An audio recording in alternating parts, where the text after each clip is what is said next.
real pink elephant, in case you thought I made this up. But anyway, anyone else? Why do you like elephants? Because they're really big. Right, they're huge. So next, do the next slide. They're huge, right? Is that real? Yeah, it's a real picture. Wow. African elephants, they can be like up to 9 feet tall. So really tall. I think the That's biggest, taller than my room. the biggest elephant ever found was 14 feet high. Which is really tall. It's like taller than 2 Floyd Romans stacked on top of each other. Anyway, so I really like elephants for all these reasons that you said, but also for many others. And one of them is because they have a really good relationship with the animals they live with. Do you know what a symbiotic relationship is? Yeah? It's when two animals, they like help each other live. Right, exactly. So here, these little birds, sometimes you'll see elephants with these white birds around. These are egret birds, and what they're doing is they have a symbiotic relationship because lots of little insects and bugs live in the cracks on the elephant's skin. And they really itch, it makes the elephant itchy, but the elephants can't do anything about it. These birds, though, can pick out those little insects, and it's food for the birds, so that's why they're always following him around. But it also helps the elephant so that it doesn't get too itchy. So they have a symbiotic relationship. Not just between these birds, though. A lot of the roads that you'll see in the wild, now they've been paved where you can see cars driving them now, but a lot of them were started by elephants because they're so heavy, they like pound out those huge paths. And the jungle is so thick that a lot of the smaller animals otherwise wouldn't be able to go to those places. And finally also, you know, like in drought season when there's no water, the elephants with their tusks can dig up huge water holes, and sometimes that's the only source of water these animals have for a really long time. So even though elephants are endangered and we should worry about where they're going, if they're disappearing or not, we also should worry not just for the elephant's sake, but also because a lot of other animals depend on them to survive. So, more egrets. Really friendly. Elephants, I love elephants. Okay, also, you guys mentioned that you really like their trunks. You can see it's almost like a hand, like pointing, right? They have these little fingers. This is called a proboscis on their trunk. And so they can lift up to 300 pounds, which is like 2 or more fully grown men, right? And guess, they can actually, it looks kind of clumsy when they're swinging it around, but they can actually they can pick up, I think, peanuts, individual peanuts, even though they're huge.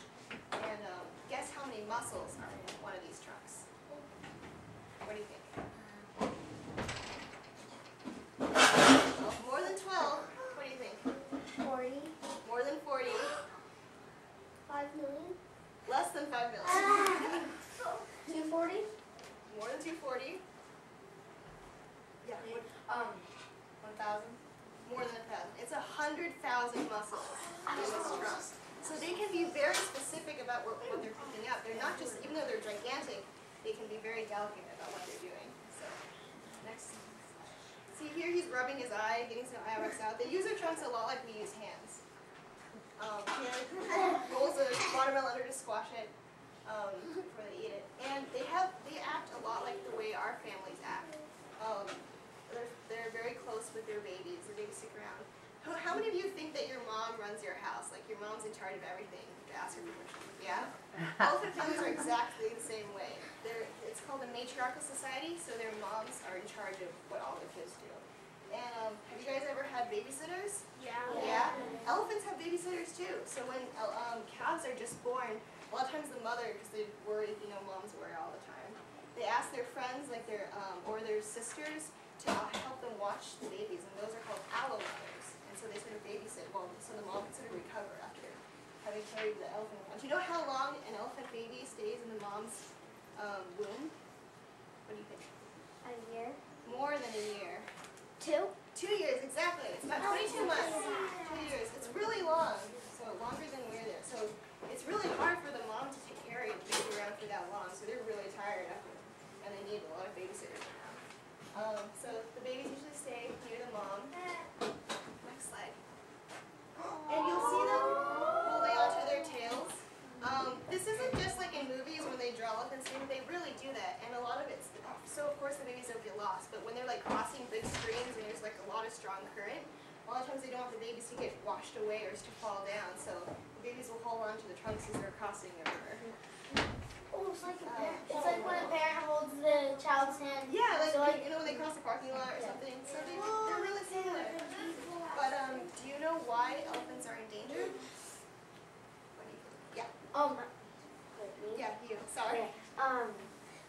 Because a lot of people use their trunks for different things. They're tusks, I right? mean, they're tusks. Right?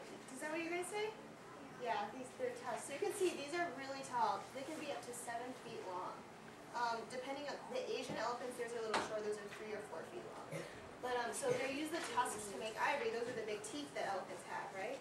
But of course, this is a problem because elephants are getting killed for that. But do you know what other problems are being caused for the poaching?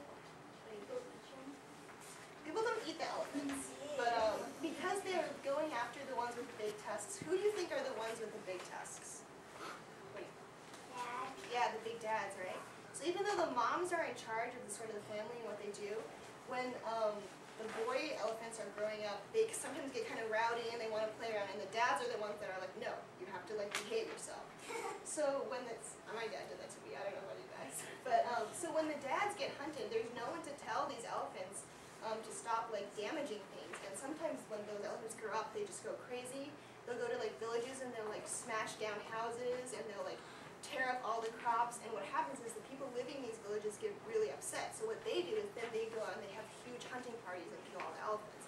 So it's this really like almost like warfare going on, and it's all because the dads aren't there around to tell the boy elephants how to behave themselves. And also, since they're getting all the ones with the big tusks, the ones that don't have as big tusks, and everyone's different. Some of them have longer ones than others. The ones with the shorter tusks are left behind. But then what happens is their children have short tusks, and now the genetic pool is changing. So there are more and more elephants that don't have big tusks, and those elephants can't survive as well because they rely on the ones with bigger tusks to get water for them and things like that. So it's a big problem. It's not just killing the elephants. So I decided to write about what I really love, which are elephants, and everyone has something they like to share. But so I wrote the story called Adventures of Pink Elephant, and I was going to show you the picture of the pink elephant. Can you go to the BBC page? It's down here. Yeah, that one. This one? Yeah. And then go to BBC News. So see, there's a pink elephant right there. It's usually caused, you've seen sometimes like animals have different pigmentation. You know about pigmentation? That's what gives you the color in your skin. So this elephant has a different kind of pigmentation in their skin that makes them pink. They get sunburned really easily, so they have to stay in shape. But so there you go, in Botswana. So going back to the PowerPoint. But so I wrote about elephants because that's what I care about. And basically, I wanted other people to know that elephants are in danger and that this is something we should really worry about. And scroll up. No, click on the arrow. Yeah, cross over. Here. Here. Right there. Yeah. Okay.